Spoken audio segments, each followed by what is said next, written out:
spin. We seek the stories that live within. Past party lines, past powers disguised. We hear the truth in everyday lives. A space for voices both gentle and strong. Beyond politics where we all belong. Welcome to today's episode of Beyond Politics on Oz Arab Media. Before we start, I'd like to thank Laurent Hair Salon for my hairdo. Today, I'm joined by Kylie Wilkinson, the state member for East Hills. With the next state election on the horizon and East Hills recognized as one of the most closely contested electorates in New South Wales, today's conversation looks beyond politics as usual, focusing on what it takes to build trust, deliver locally, and represent a community where every vote truly matters. Kylie, welcome to the show. Thank you, Christine. It's lovely being here. Thank you for joining us today. And I can start straight away by talking a little bit beyond politics, talking a little bit about you as a person, if we can say that. So behind the titles, who were you and what values shaped you today? Well, I grew up in Earlwood with my mum and dad and my two sisters. And it was very much, Earlwood had a lot of Greek people during the 60s and 70s and 80s. So I had Maltese and Greek neighbours and Aussie neighbours as well. Amazing. My family, my father is very much loved people to be part of our home. So we always had our neighbours coming in, or we'd go to our neighbours across the road.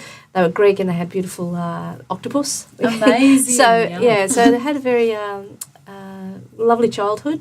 We spent some time down the coast as well. Lovely. And then when I was 20 years of age, I bought a house in East Hills. Nice. Yeah, so nearly 40 years ago now. Wow, yeah, that's amazing. Yeah, and so raised my family there. And I now have 6 children that went to school and did all the sports in the area. I have a background in sport. I love sport, love playing lots of sport. I'm still playing netball and soccer. And, so that makes you part of the community. You know, we have in the East Hills electorate, we have a great community that involved in sports, but also the arts. And, there's some great people that are doing some really interesting things around.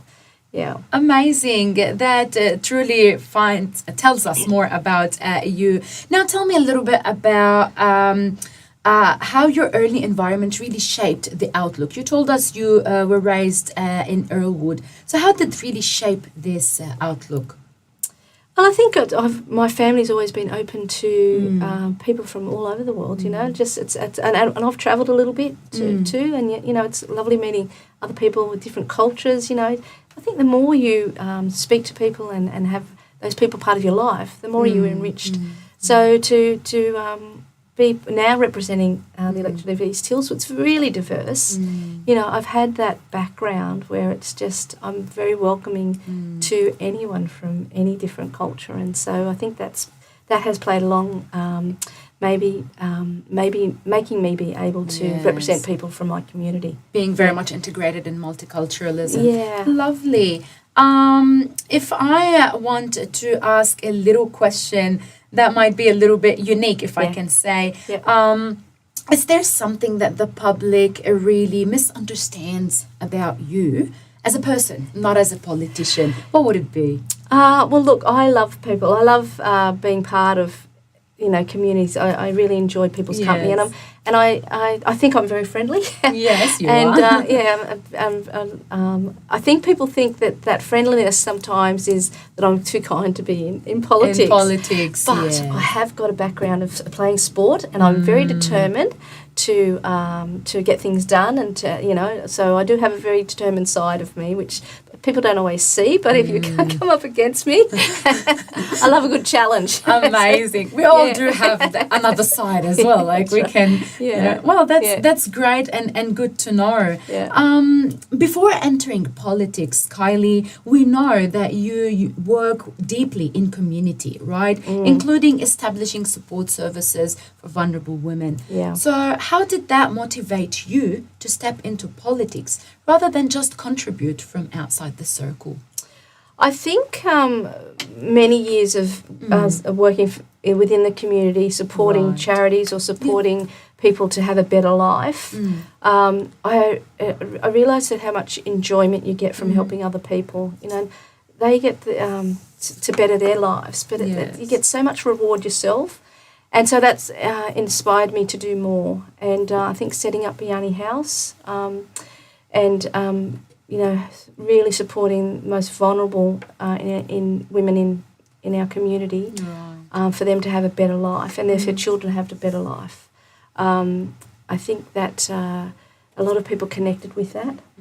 And there was people in the Labor Party that actually seen that, acknowledged that, and thought that this is something that we need in politics. Community people are people that we want to have a voice. And so I was approached to consider running for politics. And it was a hard decision. It was a long decision. My husband and I talked about it for a long time because it does take... With 6 kids, that's God 6 bless, kids. a big family. It's not easy. No, but luckily my children they're all adults. My youngest is now 27. Right. And so those pressures of being a mum with younger children I'd gone past that. So, lovely. You know, so it we decided, yes, this is what I want to do. I want to be able to do more for my community. Right. Yeah. Speaking of family and, you know, the hard decisions that you made to go into politics, I'm sure there's moments where you realize there's a personal cost or a sacrifice. Yeah. Where does that come in and how do you reconcile with it? Yeah, look, having grandchildren now, they're so young and, you know, and you just want those cuddles all the time. Yes. It's, you know, I think I'm taken away from that time in my life. But I do make every opportunity. My children, I've got a couple of grandchildren that are local, East Hills, and my daughter just moved from Picnic Point, but just ducking in there all the time, even if it's for 20 minutes, and, you know, making sure I'm making those connections. And we do, my family do get together. There's, like you said, there's six children, and now 6 grandchildren with another one on the way. That's so cute. You know, we're getting together for Easter to have an Easter hunt and making that quality time. Yes. And my husband, he is retired. Right. So he works in with me. Most of the time he's out on the golf course, but he does work in with me. If I have some time during the day, we get together. That's a lovely support to try and focus on what you do. That's amazing, Kylie. Now that we know more about you, let's talk a little bit about politics. East Hills has long been known as a marginal electorate, right? One of that can shift with community sentiments easily. So from your perspectives, what are the biggest local concerns, in your opinion, that's shaping our approach, especially that we're coming closer to the next elections? Look, I think that the cost of living is right across our community and it concerns people, especially with what's happening with petrol at the moment. Right. But look, the Minns Labor government is doing a lot of work with rebates, you know, for on tolls and all these sorts of things, supporting the community in that way. Yes. It's very important that the community has a voice, and so that's why I'm out there a lot, listening to what concerns people and addressing even smaller things like traffic flow or the you know, supporting the buses to be on time and cancelled. All those things make it easier for people's lives, and so that's why it's really important that I'm out listening to people, and my office is open for people to come and make complaints or suggestions. So, you know, these are the things that since I've been elected, we've done a lot of work in our community, whether it's the roads, we've got extra bus for the school children in our area. You know, we've after 10 years of talking about a Bankstown Hospital, we've actually starting construction of the hospital.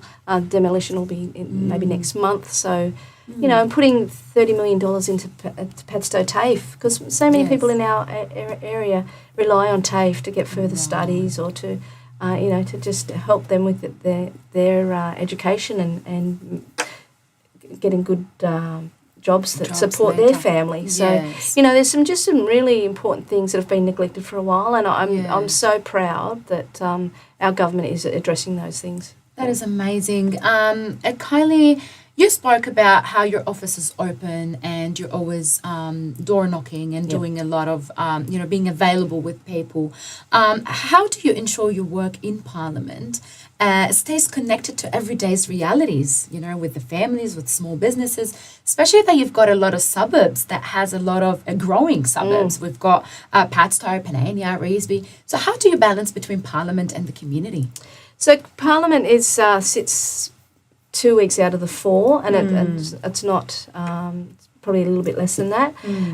Your time in Parliament is the time where you get to speak to ministers. So if you've got concerns that you're trying to get through, some finances to try and support your community, that's when you do that work. So it's really important that you're prepared before you go to Parliament, that you know which minister you need to speak to, what bills you want to talk on, or what speeches you want to give to represent your community. So that's the time that you're representing your community. Right. But all the time in the community is where you're gathering that information and where you're seeing what the priorities are. So the two balance each other. It's one, it's good to focus on getting the support from the government when you're in Parliament and gathering the information when you're in the community. And that's exactly what you said about door knocking. That's why I do so much door knocking, because you get some really good information from the community. The real concerns. That's right. Well, I really want to thank you for mentioning how both work, the Parliament and the community connection, because a lot of people out there really don't know what you MPs do and how do you do it and how do you deliver it. So that's great information for us today. I thank you for it. Yeah. Kylie, you did mention a while ago that you had some things done during your term. If I want to talk a little bit about things that have been delivered versus the things that are still needed or unfinished, what have you been able to contribute to the community during your term that strengthens your case to return back to state government?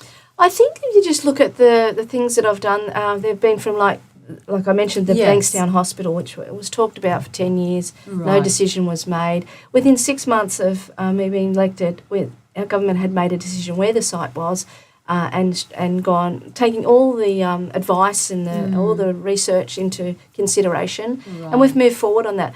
3 years down the track, the site is being demolished and the construction will start. So that's, and it's a record funding. It's $2.1 billion. That's the most amount spent on a hospital in New South Wales.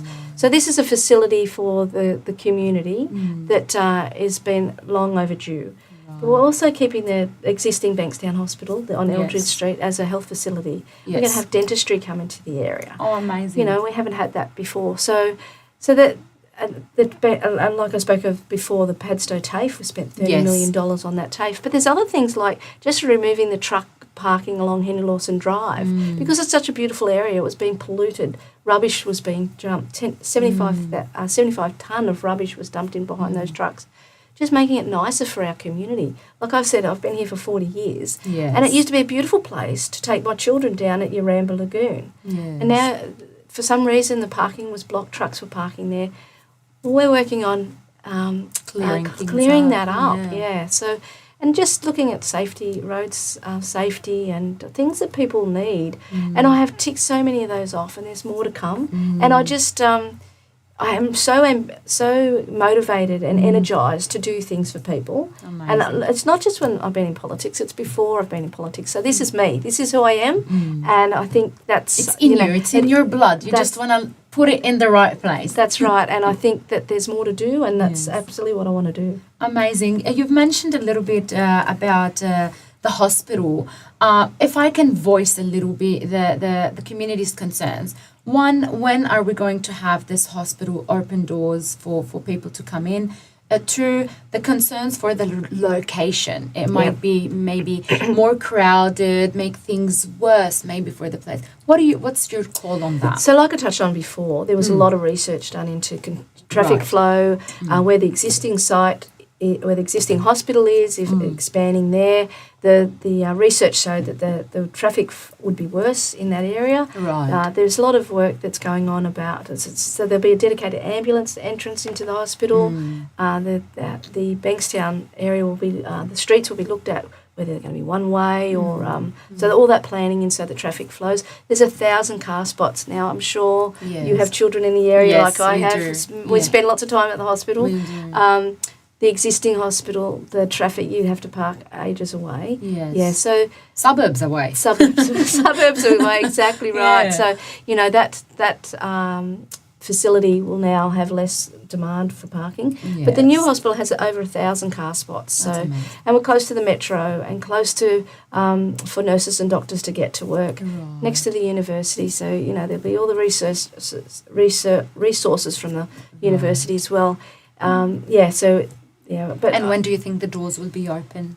look, the construction will be starting this year. Demolition is maybe even next month. So yeah, the end date. Awesome. It does take a long time to build a beautiful big hospital. Of course. But then there's a lot of plans going into it. But yes, it's certainly been in the next couple of years. Yep. That is lovely. Thanks for that, Kylie. Now, moving forward, what key priorities do you feel that are still unfinished that you'd like to continue for East Hills? Yeah, so there's the Marion and Edgar Street that I'm working on. That Marion Street, there's so many people in the Condell Park area and Yaguna area that complain about that area, that street. We've got to slow traffic down and make it safer for people. There is more people coming into the community, and so we've got to make sure that the resources are coming in to fix those things that can be fixed. Right. So that's one thing that hopefully will be addressed soon. There's black spot funding that's up for approval, so hopefully the federal government approves that to go through. Look, there's my children talk about and families in the area talk about parks in the area. Yes. So working with council, it's really important to have a good relationship with council. And highlighting the places and supporting council to build the great facilities that we have here. I note that the pump park at bike park at Milpera is soon to be open, and that's something that the New South Wales government and council have worked together on. And I'm very happy to be involved in that to make sure that the funding came through for that, so that project can be completed.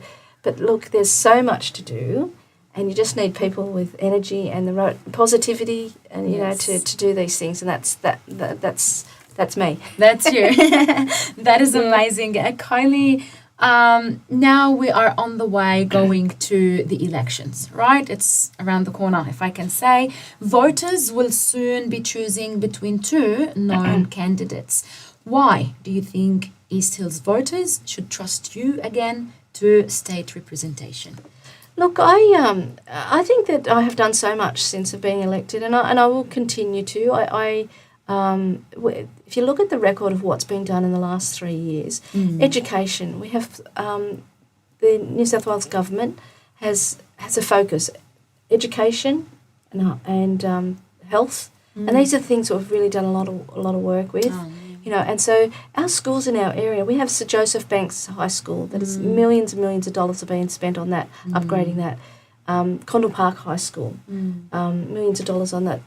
Making sure that the children in our area have the proper education, world-class education that they deserved. Right. All the primary schools in our area over the Christmas break had $1.4 million worth of money spent on them, just, making sure the repairs are being done.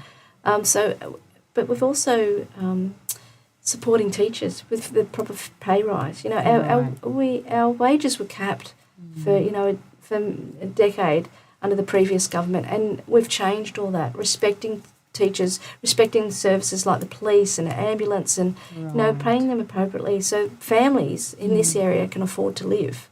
And so I think we've got a great track record on that, and we've only just started.